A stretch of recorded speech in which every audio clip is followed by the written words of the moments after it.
So I'm sitting here with Jason and Nikki, who are leaders in our church. And let me just start out by asking you, how long have you guys been at Bethlehem Church? About 15 years. 15 years. That's a long time. Now, how long have you been married? 25 years. 25 years. 24 years, sorry. You better, This year, yeah, it'll you be better get that 25. right. If you're going to say it here on the podcast, Yeah. you better get it right. Yeah. 24 years, be 25 years. When is your anniversary? September 9th. And how many children do you have? We have 2 daughters that are 22 and 20 years old. Are they living at home now? Or are they? Yes. Okay. Yeah, they're great. still at home. So let me ask you this, just to get started. Tell us a little bit about your relationship. Tell us how you met. Tell us some of your dating story and how you guys actually got to the point of marriage. Well, we met through mutual friends. It was slow. We became friends first. Just kind of grew on each other. hmm Yeah, we dated for like 2.5 years before we got married. It went pretty fast, to be honest with you. We just knew that we were right for each other. We were already talking about having kids pretty quick and getting married. So it was 24 years ago. Do you remember where you went on that first date? Yeah, Where'd you go? Cracker Barrel for lunch. A great first date. So what was it about her that was attractive to you when you guys were dating? Just her smile, confidence. We had good conversation. That was important. What about you? What attracted you to Jason? He was genuine, and I could just tell he was a good guy. Not hiding anything, not trying to be something he wasn't. So you guys dated for how long before you got married? 2.5 years 2.5 before our wedding years? date. And then he proposed Yeah, he proposed at 2 years. at Cracker Barrel? No. No. How That did would the be funny. proposal go? Tell us. Oh. It was interesting. So I wanted to bring her to my most favorite place in the world, which was where I grew up hunting at my hunting property. And we were out there. It was a perfect night, stars shining. So we went out there and we were looking up at the stars, and Out where you can see a million stars. yeah, she was awestruck just because there was a million stars. You know, we were out in the country away from the lights and everything, and it was just a perfect time. So he got down on one knee, or he just looked over and said, "Hey, let's do this," or Well, he didn't really get down on one knee, but he had the ring, so. Yeah. were you surprised? I knew we had talked about it, so I didn't know when it was happening. So, yeah. So you it guys was got engaged. You were engaged for how long? 6 months. 6 before months, we got and married. then you got married. Let me ask you this question: when you guys first got married, within that first year, if you had to rate your marriage of that first year, 1 being just misery and 10 being heaven on earth, where would you have rated it during that first year? I would say about 7 or 8. We didn't know what marriage was yet. So we hadn't experienced the ups and downs. Mm-hmm. But, we were happy newlyweds. So Yeah. you say 7 or 8? You got to pick one. Oh, well, I'll say 8. 8. What would you say, Jason? Yeah, I'll say 8. I mean, we were good in the beginning. Like Nikki said, we hadn't experienced a lot of, ups and downs at that time, and it was good. We started having kids 2 years in. 2 years after we were married, our first daughter was born on our anniversary. So it happened quick. So we were good when we first got married. Yeah, so things were going great. Yeah. And so we know this, and everybody who's listening to this, who's married, understands this, that marriage isn't easy. It takes a lot of work. It's difficult. And we all have marriage struggles. And usually those struggles don't just appear out of nowhere one day. Usually it tends to build up, and then all of a sudden we realize there's something going on here. We need some help. Is that how it happened for you guys? Like it kind of built up to something? Yeah. Yeah. So how did you get to the point where you said, okay, we need to get some help? Well, we were never really good at communication, and the expectations issue was out there.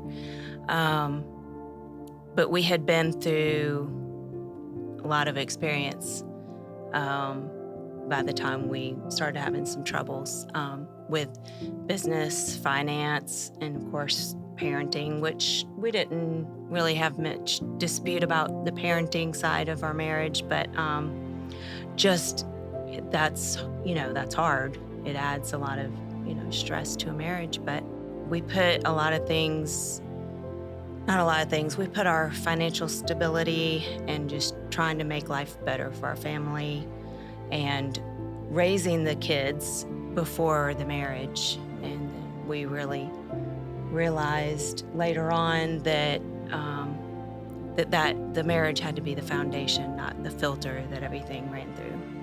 So what was the main thing that was causing the tension in your marriage? The way we treated each other, Yeah. reactions, and just not being loving.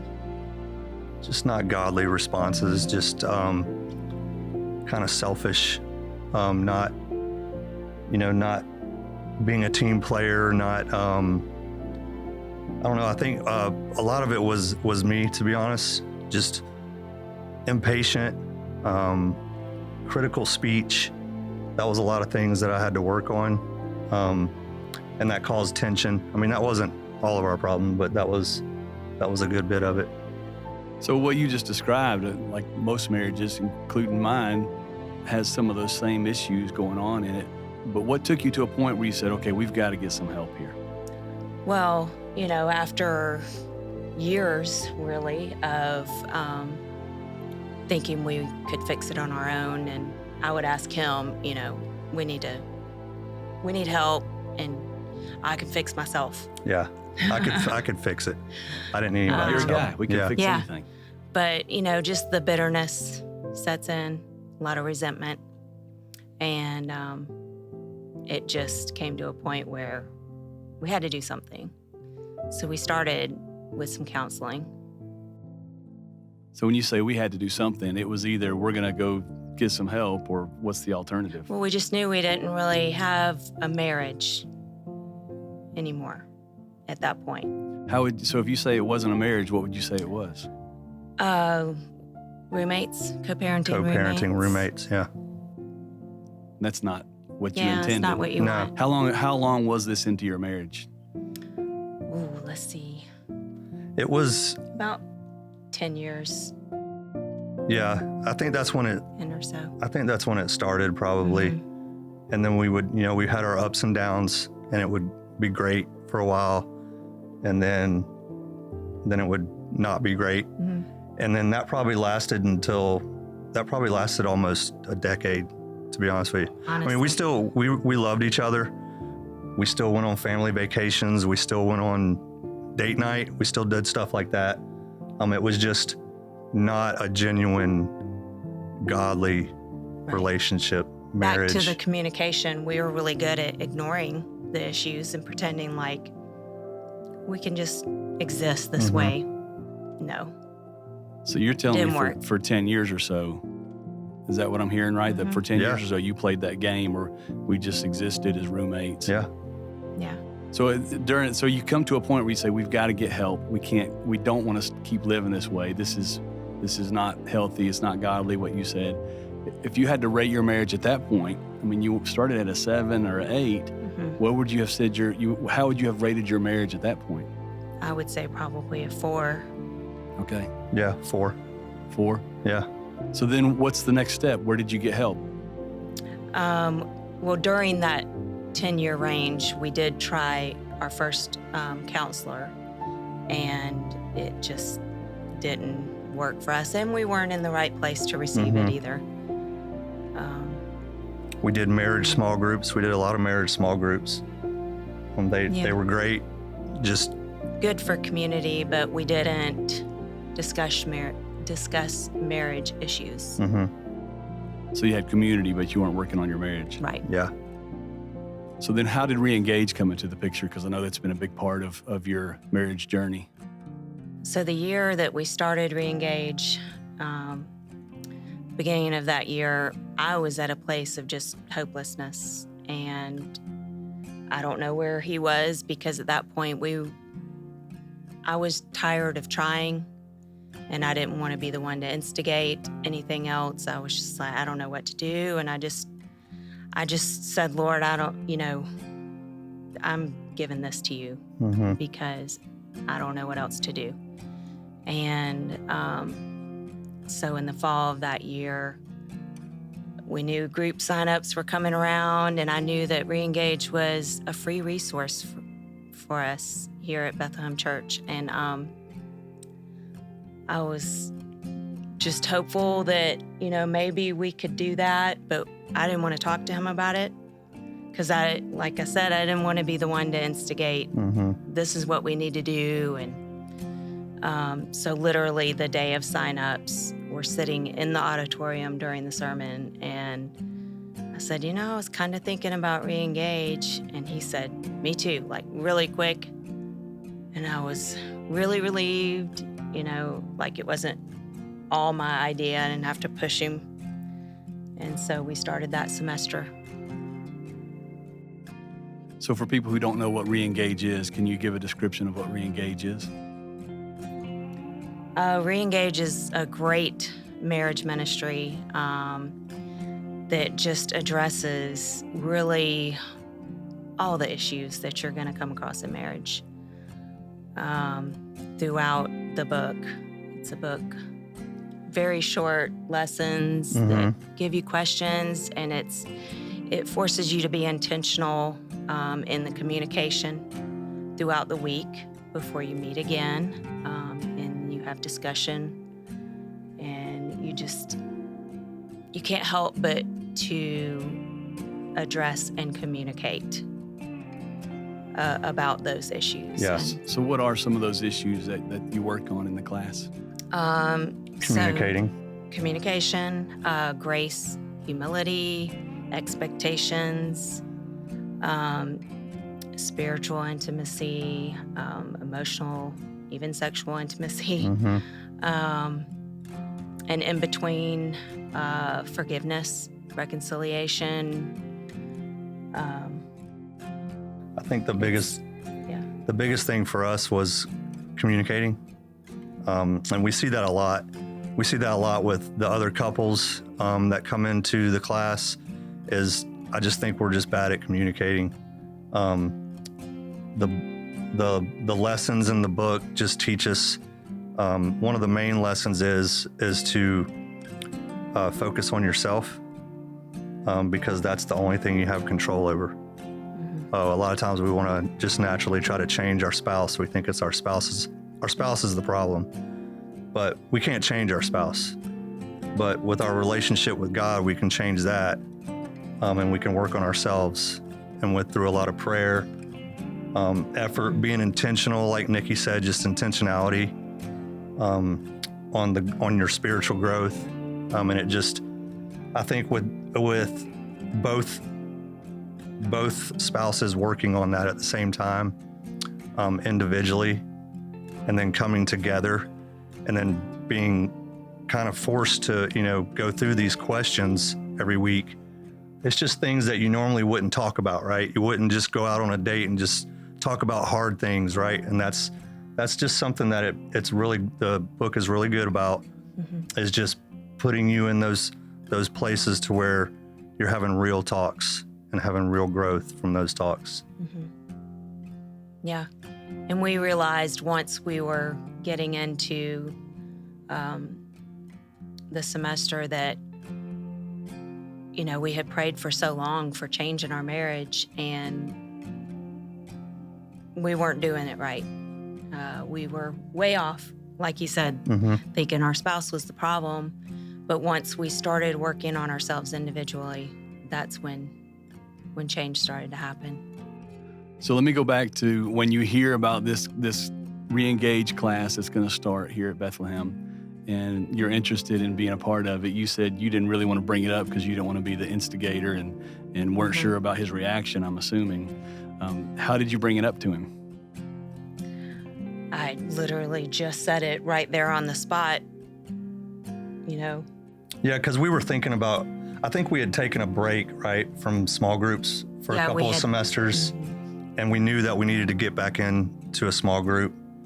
And it was right during COVID. I mean, it was great timing.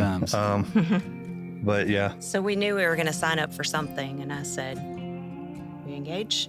Question mark. Mm-hmm. So you're thinking the same thing? Is that the way Yeah. it was working? I mean, we both knew we needed something, right?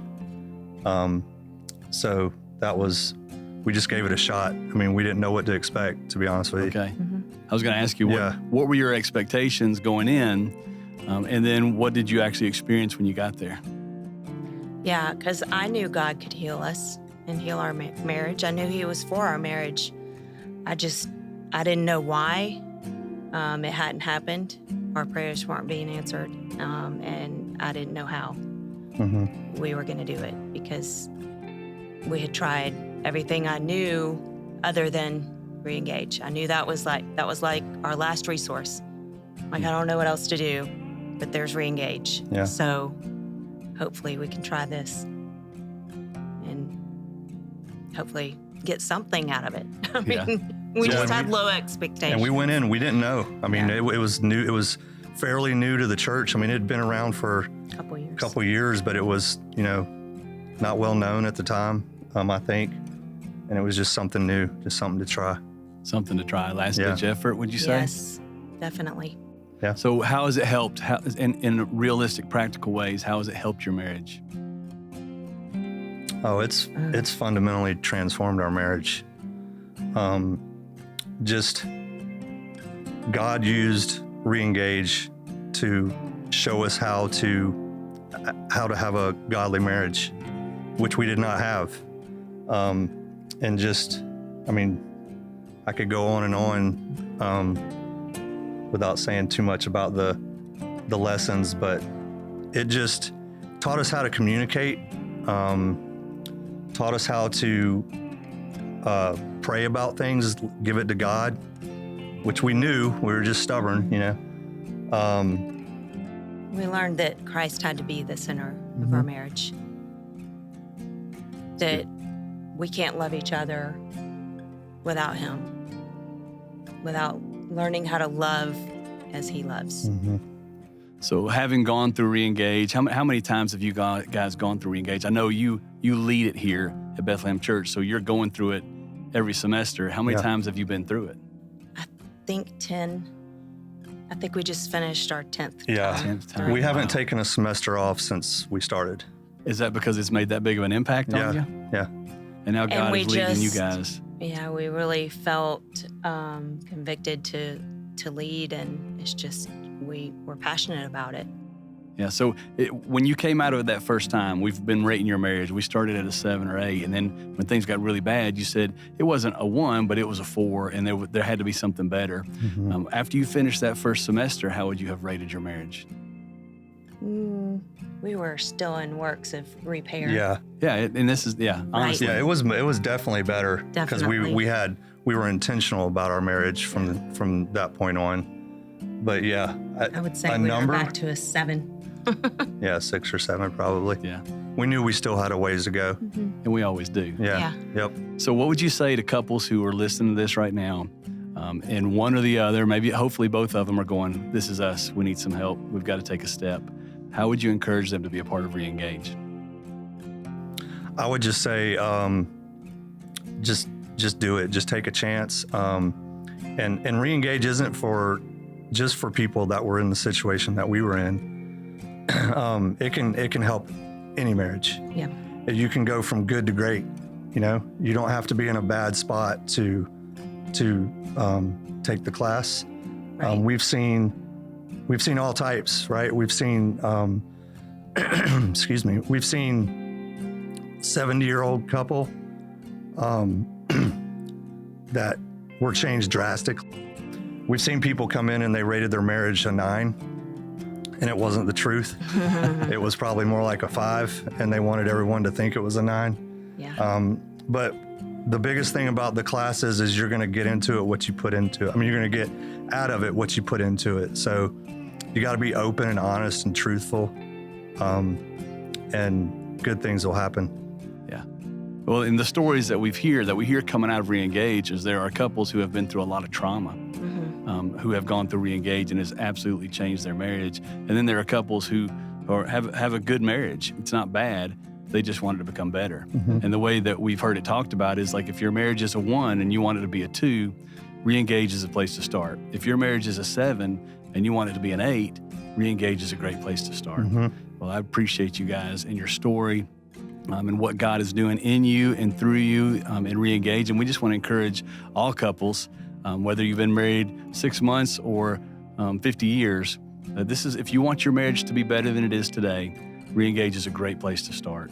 I appreciate Definitely. you guys and your leadership here. Any final words that you would have to encourage people to come? I would just say what we've seen, we've had couples in our group that, they feel like they're out of place. Sometimes they're like, we don't really have a lot of problems. But by the end, they're like, we've learned so many tools, like a proactive approach. Maybe a younger couple hasn't been married that long. They learned a lot of tools to not get in a bad place. And then we've had couples that had divorce papers, several that already had divorce papers, and by the end, they were ripping them up. Wow. So that's always a good story. Yeah, that's a great story. And what I really believe is there's more of those stories to be written, even in this next semester, even in this next year, some more stories. And it's going to depend on some men and women, some couples saying, hey, let's take a chance. Let's do this. Let's make it better. So thank you guys. Appreciate you telling some of your story. And we look forward to hearing even more stories as we go through this next semester. Thank you. Thank you.